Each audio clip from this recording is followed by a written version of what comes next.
Munshidanga board প্রাথমিক বিদ্যালয় ডোমজুর বিধানসভা কেন্দ্রের, এবং আমরা জানি যে এই মুহূর্তে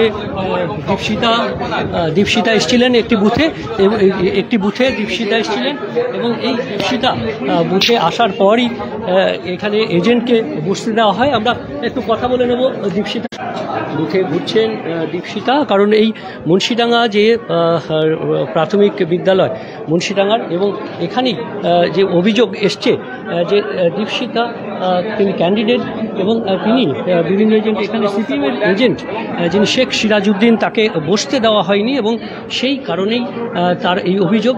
এবং আমরা এই মুহূর্তে আরও একবার আমরা দেখছি যে এই মুহূর্তে দীপশিতা কথা বলছেন, যারা এজেন্ট রয়েছেন তাদের সঙ্গে কথা বলছেন, এবং আমরা এই মুহূর্তে সেই ছবি দেখছি বুথের ভেতরে যারা এজেন্ট রয়েছেন।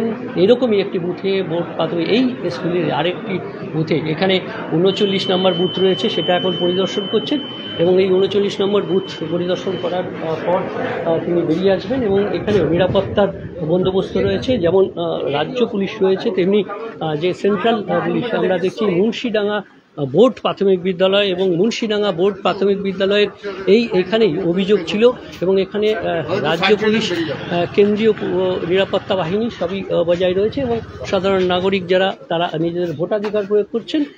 এবং এখানে 29 গাজীপাড়া মুন্সিডাঙ্গা, এটি ডোমজুর বিধানসভা, এবং শুধুমাত্র বুথের ভেতরে নয়, বুথের বাইরেও কেন্দ্রীয় নিরাপত্তা রক্ষী রয়েছেন। আবারও দীপশিতা বেরিয়ে আসছেন, আমরা একটু কথা বলবো। যে দীপশিতা বেরিয়ে আসছেন তাদের দলীয় কর্মীদের সঙ্গে। দীপশিতা, আরেকবার জানতে চাইবো যে এখানে ঠিক কি শুনেছিলেন এবং এসে কি করলেন? এখানে আমরা শুনেছিলাম আমাদের দুজন এজেন্টকে ওরা বসতে দেয়নি, আপনারা শুনলেন, ওদেরকে তাড়িয়ে দেওয়া হয়েছিল। তো আমার সেই এজেন্ট 38 নম্বর বুথে, তাকে বসানো হয়েছে, এবং আরেকজন যে এজেন্ট তিনি আর কি এই সমস্ত ভয়ে এখনো ভীত রয়েছেন, ওর সাথেও কন্ট্যাক্ট করছি। আমরা আরো একটা বুথে ঘুরে আসবো, ততক্ষণ যদি চলে আসে ওনাকে আমরা এখানে প্লেস করে চলে যাচ্ছি। ভয়ের একটা বাতাবরণ সকাল থেকে, গতকাল রাত থেকে অভিযোগ ছিল, এই ভয়ের বাতাবরণটা কি মূলধন? একদমই তাই, ভয়টাই মূলধন, ভয়টাই পুঁজি। ভয় ছাড়া, সন্ত্রাস ছাড়া তৃণমূল এখানে ভোট করতে পারবে না। তৃণমূল চায় সাধারণ মানুষ ভোট না দিই, মানুষের ভোট কেড়ে নিয়ে। কোথায় কোথায় এরকম অভিযোগ আর আসছে? বাঁকড়া সলভ প্রাইমারিতে আমি বলছি এটা কিচ্ছু নয়, অশ্রাব্য ভাষায় গালিগালাজ করেছে, এটা এখানে কোনো ক্রাইমই না। এখানে যে ধরনের ক্রাইম কাল রাত থেকে হচ্ছে, এজেন্ট ফর্ম কেড়ে নেওয়া থেকে শুরু করে বাড়ি ঘেরাও করা, পুলিশ প্রশাসন কালকে মুভ করেছেন বলে তিনি আজকে এজেন্ট বুঝতে পেরেছেন, নাহলে তো বুঝতেও পারতাম। এখন সলভ আর বাঁকড়া, সলভ আর বাঁকড়া। তো ভয় দূর করতে যতটা প্রয়োজন, ভয় দূর করে জয় হবে।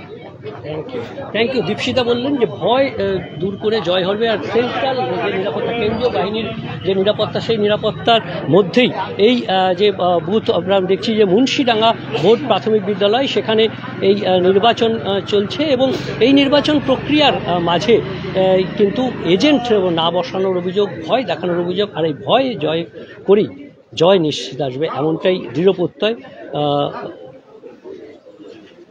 সিপিএম প্রার্থী, বামফ্রন্ট মনোনীত সিপিএম প্রার্থী দীপশিতা ধরে। দীপশিতা আরও সলভ এবং বাঁকড়া এলাকায় যাবেন, এবং সেখানেও যাদেরকে এভাবেই বসতে দেওয়া হয়নি সেই এজেন্টদের কাছে যাবেন, তাদের সঙ্গে কথা বলবেন।